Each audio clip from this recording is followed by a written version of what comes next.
아동일부 동영상 예배에 온 여러분을 환영하고 환영합니다. 내 마음이 주를 향하고 정수자 선생님과 함께 찬양 드리겠습니다.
아멘. 사도신경하심으로 우리의 신앙을 고백드리겠습니다. 한 목소리로 시작. 나는 전능하신 아버지 하나님, 천지의 창조주를 믿습니다. 나는 그의 유일하신 아들, 우리 주 예수 그리스도를 믿습니다. 그는 성령으로 잉태되어 동정녀 마리아에게서 나시고 본디오 빌라도에게 고난을 받아 십자가에 못 박혀 죽으시고 장사된 지 사흘 만에 죽은 자 가운데서 다시 살아나셨으며 하늘에 오르시어 전능하신 아버지 하나님 우편에 앉아 계시다가 거기로부터 살아있는 자와 죽은 자를 심판하러 오십니다. 나는 성령을 믿으며 거룩한 공교회와 성도의 교제와 죄를 용서받는 것과 몸의 부활과 영생을 믿습니다. 아멘. 우리를 대표해서 이대은 학생 기도드리겠습니다. 하나님 아버지 감사합니다. 이 시간을 드리는 우리의 예배를 기뻐 받아주시고 하나님을 만나는 우리 은혜의 시간이 되게 해주세요. 말씀을 전해주시는 문희자 전도사님에게 큰 은혜를 내려주세요. 예배를 마치는 시간까지 성령님이 인도해 주신 줄 믿고 감사드리며 예수님의 이름으로 기도드리겠습니다. 아멘. 은혜, 예람이, 가윤이, 온유와 함께 내 안에 부어주소서. 함께 찬양하며 율동하겠습니다.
우리에게 주신 하나님의 말씀 제목 볼까요? 헌금하는 제자, 가난한 과부의 마음입니다. 말씀 주소는요.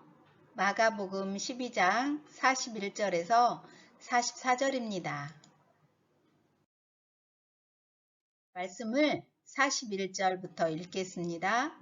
예수께서 헌금함을 대하여 앉으사 무리가 어떻게 헌금함에 돈 넣는가를 보실세 여러 부자는 많이 넣는데 한 가난한 과부는 와서 2렙돈 곧 한 고드란티를 넣는지라.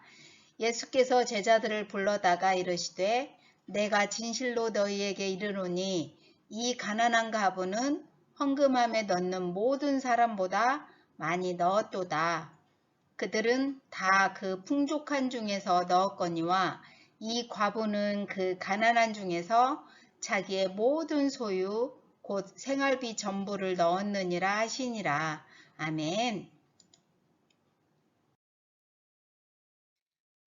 이번 주 달달 말씀을 한 목소리로 읽어보겠습니다. 시작. 그들은 다 풍족한 중에서 넣었거니와 이 과부는 그 가난한 중에서 자기의 모든 소유 곧 생활비 전부를 넣었느니라 하시니라. 마가복음 12장 44절 말씀. 아멘. 어릴 때부터 교회를 열심히 다녔던 한 청년이 대학생이 되어서 스위스로 유학을 떠났어요. 그런데 한 가지 문제가 있었어요. 학교가 알프스 산에 있었기 때문에 아랫마을로 내려오기가 무척 힘들었어요. 교회를 가기 위해서는 산에서 내려와 열차를 타고 또는 택시를 타고 도시로 가야 했는데 열차와 택시 요금이 매우 비싸서 가난한 유학생은 별 수 없이 기숙사에서 혼자 예배를 드렸어요. 유학생활을 마친 후 청년은 한국으로 돌아왔어요. 그런데 가방을 열어보니까 날짜가 적혀 있고 휴지심 안에는 돌돌 말린 돈뭉치가 들어있었어요. 그것은 청년이 하나님께 혼자 예배 드릴 때마다 드렸던 헌금이에요. 스위스로 공부하러 가서도 아르바이트를 해서 번 돈의 일부를 하나님께 드렸던 것이에요. 그 휴지심에는 헌금과 하나님에 대한 마음도 함께 들어 있었어요. 이 청년처럼 정성과 마음을 담아 헌금을 한 사람이 있어요. 그 사람은 누구인지 말씀 속으로 들어가 봐요. 성전 헌금함 맞은편에 앉으신 예수님은 사람들이 어떤 모습으로 헌금을 하는지 유심히 살펴보셨지요. 예수님 당시 성전에 있던 헌금함은 노수로 만들어졌어요. 화폐는 모든 금속으로 만들어져서 동전이었거든요. 그래서 사람들이 헌금할 때마다 쨍그랑 쨍그랑 소리가 났어요. 그때 부자들이 성전에 나타나 자랑스럽게 헌금함에 많은 동전을 쏟아 넣었어요. 촤르르 촤르르. 여러분, 노수로 만들어진 헌금함에 수많은 동전을 쏟아 넣었다면 그 소리가 온 성전에 퍼지지 않았을까요?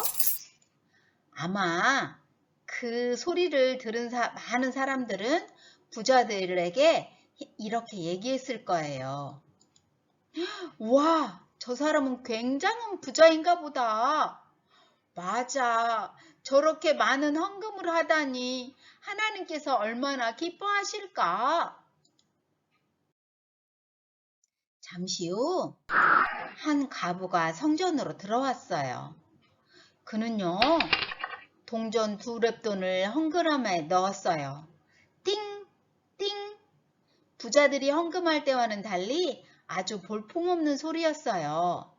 렙돈은요, 그 당시 가장 작은 화폐 단위였어요. 오늘날로 치면 잔돈에 불과했지요. 누군가는 과부가 헌금하는 모습을 보고 무시했을지도 몰라요. 어휴, 헌금을 하려면 제대로 좀 하지. 성의 없이 두 뎁돈이 뭐야? 하나님께 겨우 잔돈 몇 푼을 드리다니 인색도 해라. 그런데 이 광경을 지켜보던 예수님은 제자들에게 말씀하셨어요. 내가 진실로 너희에게 말한다. 이 가난한 과부가 다른 모든 사람들보다 더 많은 헌금을 했다. 제자들은 예수님의 말씀을 의아하게 여겼어요. 왜냐하면 부자들과 과부가 헌금하는 모습을 제자들도 보았거든요. 예수님은 말씀하셨어요. 부자들은 모두 풍족한 가운데서 헌금했지만 과부는 자신이 가진 전부를 헌금했기 때문이다. 아하! 예수님은 단순히 금액만을 이야기하신 것이 아니었어요. 성전에 있던 사람들이 헌금의 많고 적음을 생각했을 때 예수님은 자신의 전부를 헌금한 과부의 사정과 그 마음을 아셨던 것이에요. 과부는 자신에게 있는 전부를 하나님께 드렸지요. 당시 두 렙돈은 하루를 버틸 수 있는 돈이었어요. 그런데 과부는 그토록 소중한 두 렙돈을 자신이 사용하지 않고 하나님께 드렸어요. 하나님을 온전히 신뢰했기 때문에 자신의 전부를 하나님께 드린 거예요. 이러한 과부의 마음을 아셨던 예수님은 과부가 드린 헌금이 그 어떤 사람의 헌금보다 크다고 말씀하신 거예요. 친구들, 이 이야기를 들으며 우리는 헌금에 대해 중요한 몇 가지를 깨달을 수 있어요.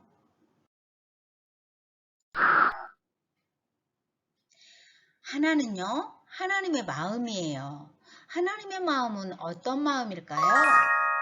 첫째로는요, 우리가 얼마나 헌금을 하는지 하나님께서는 전혀 중요하게 생각지 않아요. 둘째는요, 하나님께서는 우리의 사정을 모두 알고 계세요. 그래서 부자가 많이 내는 것과 가난한 사람이 조금 내는 것을 하나님께서는 다 알고 계신 것이에요. 그리고 있잖아요. 과부의 마음을 볼 거예요. 과부의 마음은 어떤 마음이었을까요? 첫째로 과부는 헌금의 금액이나 사람들의 시선을 신경 쓰지 않았어요. 내가 이 두 렙돈을 내면 사람들이 나를 뭐라고 생각할까? 너무 조금 낸다고 흉보진 않을까? 이런 마음 아니었어요. 둘째로는요, 자신의 전부를 헌금한 과부는 하나님을 온전히 신뢰했어요. 과부는요, 전 재산이 두 렙돈밖에 없었어요. 자기가 당장 먹을 것이 필요했지만 하나님께 자기 전부를 드릴 수 있는 하나님을 온전히 신뢰한 사람이에요. 하나님께서 또 이 과부에게 먹을 것을 주리라는 확신이 있었기 때문이죠. 친구들, 하나님은요, 이 세상을 창조하시고 우리를 창조하신 분이에요. 그 하나님이 내 삶의 주인이세요. 그 하나님이 우리의 아버지 하나님이세요. 그렇기 때문에 우리는 온전히 하나님을 주인으로 섬길 수 있는 것이에요. 하나님의 마음은요, 정성껏 헌금하는 마음이 언제나 더 중요한 것이고 하나님께서는 그 마음을 받으시고 기뻐하신답니다. 많이 드리는 것이 나쁜 것이 아니에요. 그리고 적게 드리는 것이 나쁜 것이 아니에요. 부자는 많이 드린 것이고 없는 사람은 내 전부를 드려서 조금 드려도 하나님은 그 마음의 중심을 보시고 기쁘게 받아주신다는 것이지요. 우리 친구들도요, 언제나 이런 마음으로 하나님께 헌금을 미리 준비해서 드렸으면 좋을 것 같아요. 우리 친구들 그렇게 할 수 있죠? 기도하겠습니다. 하나님 감사합니다. 오늘 말씀을 통하여서 예수님의 제자는요, 헌금을 이렇게 해요 하고 알려주신 하나님 감사합니다. 하나님께서는 우리가 헌금을 많이 드리고 조금 드리는 것이 중요치 않고 정성껏 드리는 헌금을 기뻐 받으시고 또 그 마음을 받아주신다고 말씀해 주심을 감사합니다. 우리가 말씀을 배웠으니까 미리 헌금을 준비하게 하시고 기쁜 마음으로 헌금을 드릴 수 있는 제가 또 우리 친구들이 될 수 있도록 도와주세요. 오늘도 감사드리며 예수님의 이름으로 기도합니다. 아멘. 예수님께서 가르쳐 주신 기도를 한 목소리로 하겠습니다. 시작. 하늘에 계신 우리 아버지, 아버지의 이름을 거룩하게 하시며 아버지의 나라가 오게 하시며 아버지의 뜻이 하늘에서와 같이 땅에서도 이루어지게 하소서. 오늘 우리에게 일용할 양식을 주시고 우리가 우리에게 잘못한 사람을 용서한 것 같이 우리 죄를 용서하여 주시고 우리를 시험에 빠지지 않게 하시고 악에서 구하소서. 나라와 권능과 영광이 영원히 아버지의 것입니다. 아멘. 친구들, 한 주간도 우리 주님과 동행하며 하나님 기쁘시게 하는 삶이 되길 원합니다. 주일날 교회에서 함께 예배드리길 원해요. 한 주간도 잘 있고요. 교회에서 만나요. 안녕.